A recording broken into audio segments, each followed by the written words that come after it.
साजिशों का कोई चेहरा नहीं होता और हादसों पर किसी का पहरा नहीं होता। नमस्ते, मैं हूं दिग्विजय सिंह।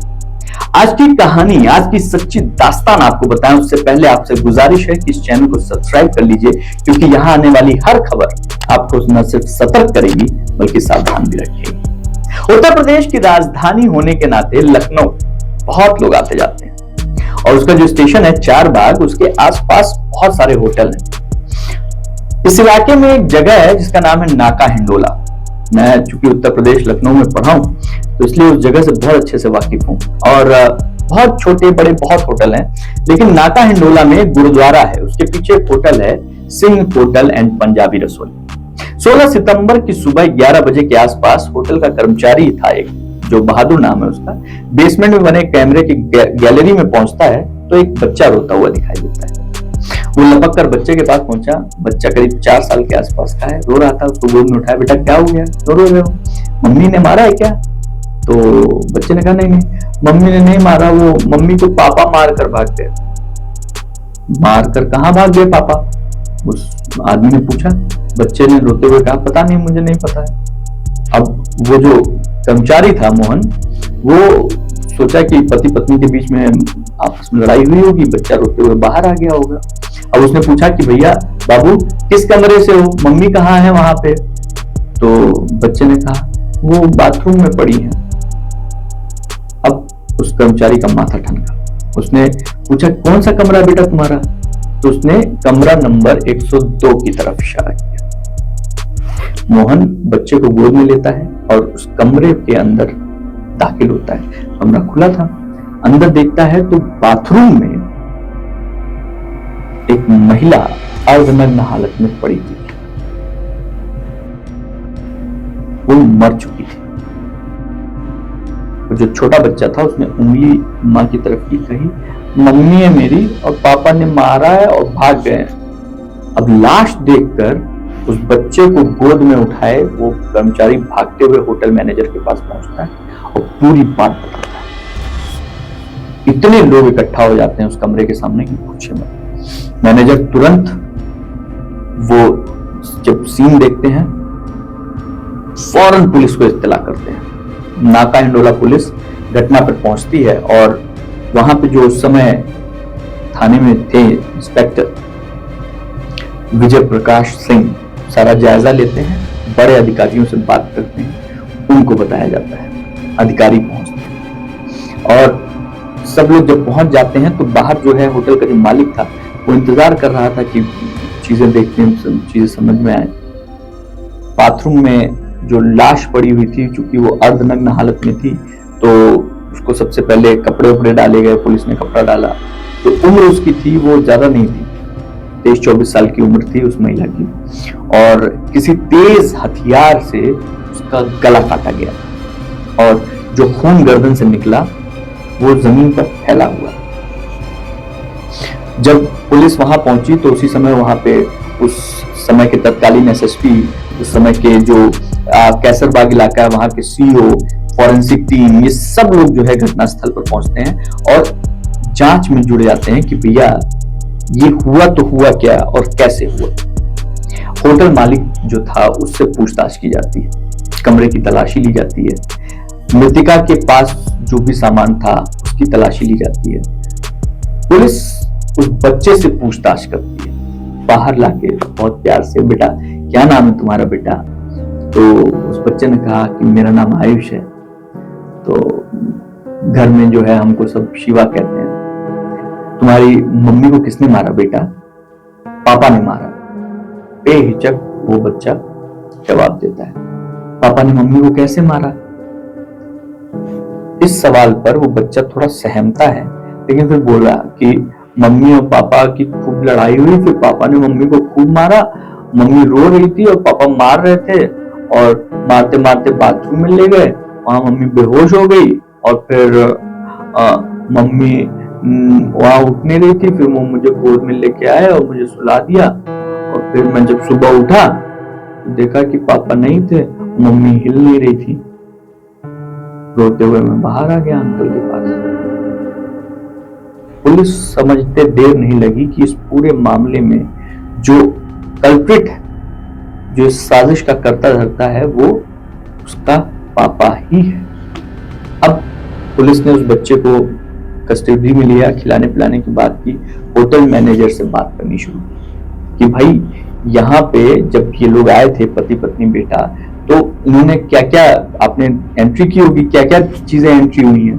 तो उसने बताया कि भैया बबलू और उनकी पत्नी सीमा और 4 साल का बेटा, ये आयुष नाम इन्होंने लिखवाया यहाँ पे, और आईडी मांगी गई उनसे, तो आईडी में उन्होंने आधार कार्ड दिया।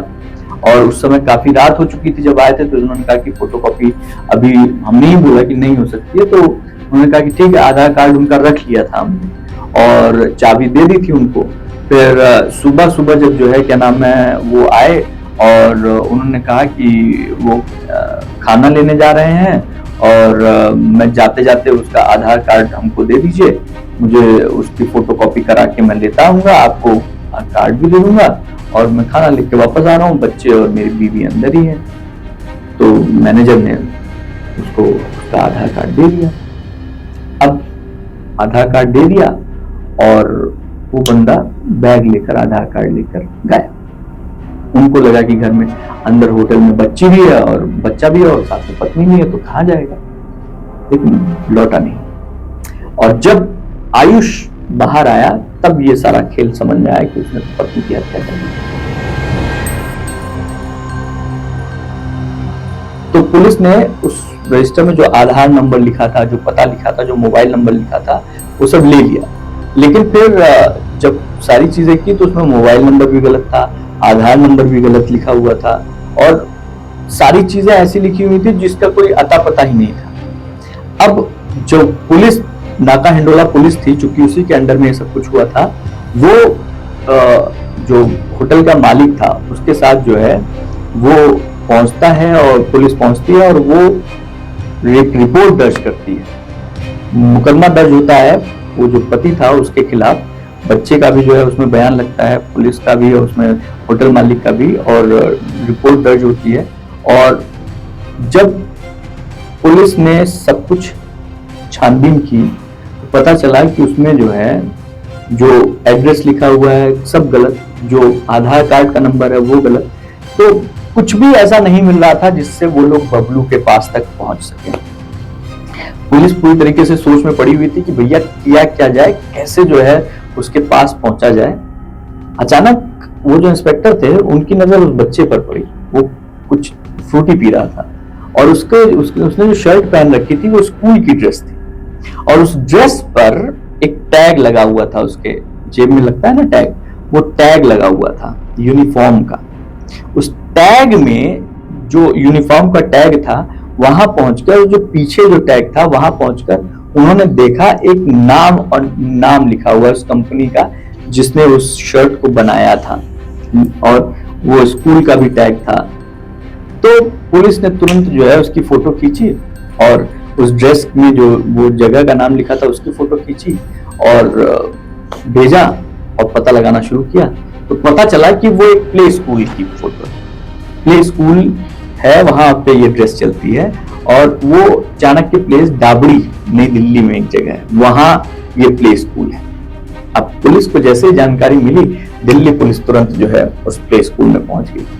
अब वहां पे जो मैनेजर थे उनको जो है जब आयुष की फोटो दिखाई गई तो वहां पे उनको दिख गया वो बच्चे की जो है पता, उन्होंने घर का बता दिया क्योंकि वो बच्चा वहां आता था। और जो पता मिला वो कहाँ का था, वहीं पास में एक सीतापुरी कॉलोनी थी, वहां पे कमरे को किराए पे लेकर ये लोग रहते थे। पुलिस की टीम जब वहां पहुंची तो किराएदार के बारे में पूछताछ की तो पता चला कि उसका नाम बबलू नहीं है, उसका नाम है मणिकांत मिश्रा और वो गोरखपुर में सहजनवा थाने के मोहल्ला डुगडुगैया का रहने वाला है। अब पिता जो थे उनका नाम है विशंभर नाथ मिश्रा और सीमा जो मरी वो और मणिकांत लिविंग रिलेशन में रहते थे, पति पत्नी नहीं थे। अब इतनी जानकारी के बाद सीमा के असली हत्यारे का नाम पता सब पुलिस को पता चल चुका था। गोरखपुर एक टीम भेजी गई और 19 सितंबर 2023 को मणिकांत के घर पर छापा मारा गया और वो वहीं मिल गया। अब पूछताछ जब हुई तो उसने सीमा की हत्या के बारे में खुद कबूल किया, बल्कि हत्या में जो चाकू यूज किया गया था वो भी बताया कि वो कहां पे। अब पुलिस की टीम ने मणिकांत को गिरफ्तार करके लखनऊ भेजा और लखनऊ लाने के बाद हत्या की जो कहानी मणिकांत ने सुनाई कि आखिर क्यों उसने लिव इन में रहने वाली सीमा की हत्या की, वो सुनकर पुलिस के भी कान खड़े हो। कहानी कुछ यूं थी कि उत्तर प्रदेश में जो गोरखपुर था जिला, उसमें पिपराइच के उखरविंडा गांव है, वहां पे कमल सिंह नाम का व्यक्ति अपने परिवार के साथ रहता था, पत्नी और एक बेटी सीमा। चूंकि कमल सिंह आपराधिक प्रवृत्ति का था तो पत्नी और बच्चों पर खास ध्यान नहीं दे पाता था क्योंकि वो अक्सर जेल में रहता था। तो पत्नी भी अपने मन की, बेटी भी अपने मन की। सीमा जब बचपने से जवानी की दहलीज को पार करती है तो उसकी खूबसूरती के बहुत चाहने वाले हो गए। वो वाकई बहुत खूबसूरत, जो भी देखता देखता रह जाता। अब जिसका बाप अपराधी हो, जिसके घर का माहौल ऐसा अच्छा ना हो, तो उसके घर में उठने बैठने वाले लोग भी बेकार से ही आते होंगे और ऐसे लोग ही आते थे। अब जवान बेटी भी खूबसूरत। अब इसको लेकर कमल को कोई चिंता नहीं थी, लेकिन उसकी मां बहुत परेशान थी। अब कमल के घर में एक बंदा आता था, उसकी नजर सीमा पर जम गई और वो खुद भी आपराधिक प्रवृत्ति का था और वो लड़का जो है किसी भी हालत में सीमा को पाना चाहता था। तो उसने क्या किया, उसने कमल सिंह के सामने ये प्रस्ताव रखा। क्योंकि वो भी आपराधिक प्रवृत्ति का था तो कमल के सामने उसने बताया कि भैया ऐसा है, तुम्हारी बेटी मुझे बहुत पसंद है, शादी वादी कर दो, दान दहेज का खर्चा और सब बच जाएगा और हम उसको बड़े प्यार से रखेंगे। अब जो कमल सिंह था उसको भी लगा यार चलो ठीक है, सस्ते में जो है बेटी की शादी भी हो जाएगी और कुछ देना लेना भी नहीं पड़ेगा, आराम से हो जाएगा। लेकिन उसके दिमाग में आया कि यार सुनो, शादी तो मैं कर दूंगा लेकिन मेरे ऊपर भी बहुत कर्जा वर्जा है, उसका क्या। उस लड़के ने कहा तुम्हारा भी कर्जा वर्जा चुका दूंगा। अब सीमा के लिए वो इतना बेचैन था कि उसने कहा कि मैं भाई तुम्हारा भी जो है सब कुछ निपटा दूंगा। कमल सिंह को यही चाहिए था। कमल सिंह ने तुरंत जो है आनन फानन में जो कुछ भी उसके पास रिसोर्सेस था वो जो है यूज किया और उस लड़के से सीमा की शादी शादी हो गई। सीमा पिता के घर से ससुराल पहुंच गई। कुछ दिन सब कुछ ठीक ठाक रहा। सीमा की खूबसूरती के पीछे पागल था वो आदमी और वो तबीयत से उसने जो है सीमा की खुशामद करी। चूंकि आपराधिक प्रवृत्ति का था तो मारपीट करना उसकी आदत में था। कुछ समय बाद जमकर मारपीट होने लगी दोनों के बीच। सीमा भी कहां रुकने वाली थी, वो भी उसने भी जो है खूब हाथ पैर चलाया। फिर हुआ क्या, वापस आ गई अपने घर, तलाक हो गया और फिर तलाक होने के बाद वो अपने घर मायके में ही रह गई। अब वो बेधड़क हो गई, जहां चाहती वहां घूमती, जिससे चाहती उससे मिलती, जिसका साथ क्या चाहती उसके साथ घूमती, कोई मतलब नहीं कि कौन है क्या है कैसा है। उसका जो मन कर रहा था वही कर रही थी। उसी समय उसकी मुलाकात जो है वो पिपराइच थाना के पास में एक बंदा था जिसका नाम था मनोहर सिंह। मनोहर सिंह के साथ उसकी बातचीत हुई। अब मनोहर सिंह उसके प्रेम में फंस गए। वो सुंदर थी, इसमें कोई दो राय नहीं, लेकिन मनोहर सिंह जब उसके प्रेम में फंसे तो उनके जो पिता थे केदार सिंह, उन्होंने बहुत मना किया। लेकिन मनोहर सिंह जिद कर गए कि भैया हम शादी करेंगे तो इन्हीं से करेंगे, नहीं तो हम जान देंगे। अब केदार सिंह इकलौते लड़के अपने मनोहर सिंह के लिए झुक गए, भाई शादी के लिए राजी हो गए। लेकिन उन्होंने एक शर्त रख दी, भैया सीमा से बोल दो कि घर में रहेगी तो उनके हिसाब से, उनके परिवार के हिसाब से रहेगी, ये सब नहीं चलेगा जो भी चल रहा है। मनोहर सिंह ने कहा ठीक है। अब मनोहर की और सीमा की शादी हो गई। अब शादी के 1 साल बाद ही उनको एक बेटा हुआ जिसका नाम रखा गया आयुष। आयुष को घर पे लोग प्यार से शिवा कहते थे। अब चूंकि परिवार बहुत अच्छा संपन्न सीधा साधा था तो सीमा के ऊपर बड़ी बंदिशें थी। वो खुलकर कहीं घूमने नहीं जा सकती थी, बहुत सारी बातें नहीं कर सकती थी, सारी चीजें कर सकती थी, आजादी थी, लेकिन वो सारी चीजें नहीं कर सकती थी जो वो करना चाहती थी। जो मतलब वो खुले विचारों वाली लड़की थी। हर समय किसी न किसी लड़के को चाहिए जो उसको फोन पे खूब प्यार भरी बातें करे, हमेशा उसको कहीं कहीं घूमने के लिए, कहीं कहीं जाने आने के लिए और सारी चीजें करने के लिए चाहिए होती थी। बहुत बंदिश थी। ऐसे में एक दिन वो अपने बच्चे को लेती है और अपने ही ससुराल से भाग जाती है और वो सीधे मायके आती है और वहां पे अपने घर में आ जाती है। उस समय भी उसका जो पिता था कमल सिंह, वो गोरखपुर जेल में बंद था। गोरखपुर जेल में वो अपने पिता से मिलने जाती है तो वहां पे उसकी मुलाकात होती है मणिकांत मिश्रा से। मणिकांत के जो पिता थे विशंबरनाथ मिश्रा, वो किसी बैंक में वहां पे वो थे, सचिव थे, शाखा सचिव। गबन और धोखाधड़ी के मामले में वो गोरखपुर जेल में थे और इधर सीमा का जो पिता थे वो भी जेल में थे। तो चूंकि मणिकांत भी अपने माता पिता के इकलौते थे तो वो और सीमा भी जाती थी अपने पिता से मिलने, तो अक्सर उन दोनों की मुलाकात हो जाया करती थी। अब जब ये मुलाकात होती थी तो मणिकांत फिसल गया। मणिकांत को लगा कि भाई ऐसा है, हम लोग बाहर भी मिलते हैं। मणिकांत सीमा से बाहर भी मिलने लगे। प्रेम का जो है ऐसा अद्भुत आनंद होता है भाई कि कुछ समझ में नहीं आता है। मणिकांत भी जो है सीमा के साथ बैठने लगे, उठने लगे, सब कुछ हो गया। अब मणिकांत दिल्ली में रहते थे। अब दिल्ली में उन्होंने छोटा सा काम करते थे, पिता चूंकि जेल में थे और बहुत ज्यादा जो है वो नहीं था, लेकिन ये था कि मणिकांत दिल्ली में बहुत अच्छे से ठीक ठाक तरीके से एक जगह रहते थे, एक नौकरी करते थे। फोन पे सीमा से अक्सर बात होती रहती थी। सीमा गोरखपुर में रहती थी। एक दिन सीमा ने गोरखपुर में कहा कि मुझे अच्छा नहीं लगता है यहाँ पे, आप दिल्ली बुला लीजिए। और फिर बेटे को लेकर सीमा पहुंच गई दिल्ली। दिल्ली आने के बाद सीमा और वो बच्चे करीब 1-2 महीना रहे। 2 महीने बाद सीमा ने कहा कि हम लोग एक दूसरे को इतना प्यार करते हैं, सब कुछ करते हैं, शादी क्यों नहीं कर लेते आप। अब शादी की बात पे मणिकांत गंभीर हो गए।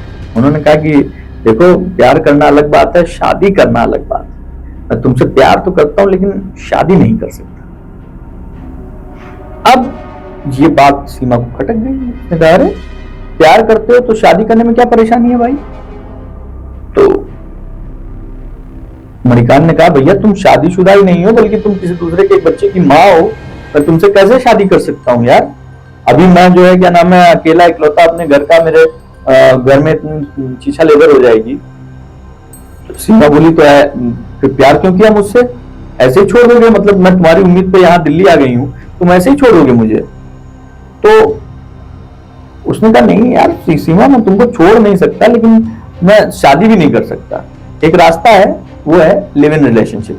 हम दोनों लोग एक साथ रहते हैं, शादी नहीं करेंगे, आराम से बिना शादी के पति पत्नी की तरह रह सकते हैं। आप बताओ तो हम लोग इस पे राजी हो जाए। सीमा वैसे ही जो है वहां पे रह रही थी, उसने भी ओके कर दिया, वो दोनों जो है रहना शुरू कर दिया। लिव इन में रहते रहते वहीं पर एक स्कूल था, प्ले स्कूल, जहां पे आयुष का एडमिशन करा दिया उन लोगों ने। और फिर नौकरी भी लग गई, सीमा की भी उसने नौकरी लगवा दी पास में ही। और फिर अपनी नौकरी वो कर ही रहा था। कुछ दिन तो बड़ा मजा आया। फिर उसके बाद सीमा को फिर से बोरियत होने लगी। अब उसको फिल्म देखने के लिए एक आदमी चाहिए, उसको खाना खाने के लिए एक आदमी चाहिए, उसको घूमने के लिए एक आदमी चाहिए, उसको शॉपिंग कराने के लिए एक आदमी चाहिए। जो पैसा आता था सब खर्च, जो पैसा मणिकांत कमाता था वो सब खर्च। अड़ोस पड़ोस में उधार लेने में बिल्कुल भी सीमा नहीं हिचकिचाती थी। जिससे मन करे उससे उधार ले लेती थी और उसको 1 रुपया वापस नहीं करती थी। और सारा पैसा मणिकांत को देना पड़ता था। मणिकांत के पास भी इतने पैसे नहीं थे, वो भी जो है अपनी चीजों से परेशान थे। अब वो सीमा को बार बार समझाएं कि भाई ऐसा मत करो यार, हम लोग के पास एक सीमित संसाधन है, उसमें रहना है, उसमें खाना है, परिवार भी देखना है, गांव देहात भी देखना है। लेकिन सीमा जो है, अब सीमा के पास में इतने लड़कों का फोन आया, सब कुछ हो, कि मणिकांत को भी शक होने लगा कि भाई क्या हो रहा है, क्या चल रहा है। अब कुछ दिन बाद मणिकांत को लगने लगा कि सीमा का बहुत 1 से ज्यादा लोगों के साथ चक्कर है। जैसे उसको ये बात थोड़ा बहुत लगने लगी, झगड़ा होना शुरू हो गया। अब सीमा जो है वो इकलौती चीज के लिए अड़ गई कि गोरखपुर का घर बेचो, जमीन बेचो, दिल्ली में घर लो, यहीं पे हम लोग रहेंगे, हम नहीं जाने वाले कहीं। शादी करो मुझसे। मणिकांत परेशान, उसने कभी सोचा नहीं था कि उसको संपत्ति बेचने का इतना दबाव आएगा, वो भी सीमा के ऊपर से। अब इतना परेशान हो गया कि वो छुटकारा पाने के लिए सोचने लगा, और समझ में आ गया था उसको कि औरत सीधे पीछा नहीं छोड़ेगी, इसलिए वो सोच लिया कि उसको मार देगा। एक प्लान बनाता है वो। उस प्लान में सीमा को वो कहता है कि चलो अच्छा ठीक है, गोरखपुर चलते हैं और जमीन जायदाद जो भी है देख लो, और उसके बाद उसको बेचने वेचने की बात करते हैं, फिर वापस आ जाएंगे, यहाँ पे रह लेंगे फिर दिल्ली में। वहां से वो दिल्ली से सीधे लखनऊ पहुंचता है।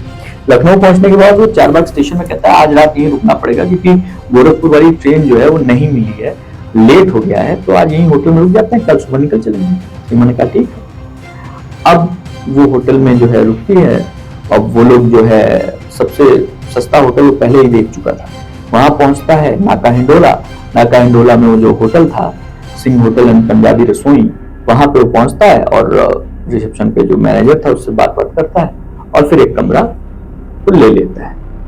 आईडी मांगता है, तो आपको मैंने बताया कि वो आईडी जो है कहता है कि भाई आईडी ये ले लीजिए, सुबह जो है फोटोकॉपी तो सुबह हो पाएगी क्योंकि अभी तो उसके पास था नहीं, तो आधार वो उसके रजिस्टर देता है, उसमें आधार कार्ड का नंबर, मोबाइल नंबर, पता सब भरता है, खुद भरता है मणिकांत, सब भरता है, और कमरा नंबर 102 में वो लोग धंस जाते हैं, अंदर चले जाते हैं। अब यहाँ पे सीमा और छोटे बच्चे को रखकर वो मणिकांत चारबाग के किसी ढाबे में खाना खाता है, खाना लेकर वो वापस आता है, सीमा के साथ बैठता है, बातचीत करने लगता है। बातचीत के दौरान अचानक सीमा के साथ उसकी बहस हो जाती है। बहस में दोनों एक दूसरे पर हाथ उठाते हैं और उसमें मणिकांत भारी पड़ जाता है और सीमा को बहुत जोर जोर से मारना शुरू करता है, मुंह भी दबाया रखता है जिससे आवाज बाहर न जाए। वो जो बच्चा था आयुष, वो रोने लगता है, पिटाई करते करते वो बाथरूम तक ले जाता है उसको, और इतना पीटता है कि वो बेहोश हो जाता है। उसी हालत में छोड़ के वो आयुष के पास आता है, उसको बिस्तर पे लेटाता है, सुलाता है कि बेटा मैं माँ को अभी ठीक सुबह तक ठीक हो जाएगी, तुम टेंशन मत लो, उसको सुला देता है। और फिर सब्जी काटने वाली जो चाकू थी उससे जो है बेहोश जो सीमा थी उसका गला काट दिया, और फिर उसी कमरे में रात भर बैठे रहता है। सवेरे वो मैनेजर से अपना आधार कार्ड लेता है कि मैं जो है भैया वो करवा के आता हूँ, प्रिंट आउट निकलवा के दे दो, और वो करना, बच्चे और ये वहीं पे हैं। उसके बाद फिर वो निकल लेता है। उसको उम्मीद नहीं थी कि आयुष की स्कूल ड्रेस के सहारे पुलिस उस तक पहुंच जाएगी, और पुलिस जब पहुंचती है, मणिकांत जब ये बात स्वीकार करता है, उसको तुरंत जेल भेज दिया जाता है। आयुष को चाइल्ड लाइन भेजकर, मतलब सीमा का जो पति था जिसका आयुष बेटा था उससे संपर्क किया गया, तो उसके परिवार के लोग आए और आयुष को अपने घर ले गए। तो आज की ये कहानी बस इतनी ही। इस तरीके की और भी कहानियां सुनने के लिए डाउनलोड कीजिए खुल के ऐप। सतर्क रहिए, सुरक्षित रहिए। जय हिंद। इस चैनल को जरूर सब्सक्राइब कर लीजिए। यहाँ आने वाली हर खबर आपको सावधान करेगी, सतर्क करेगी और सुरक्षित रखेगी।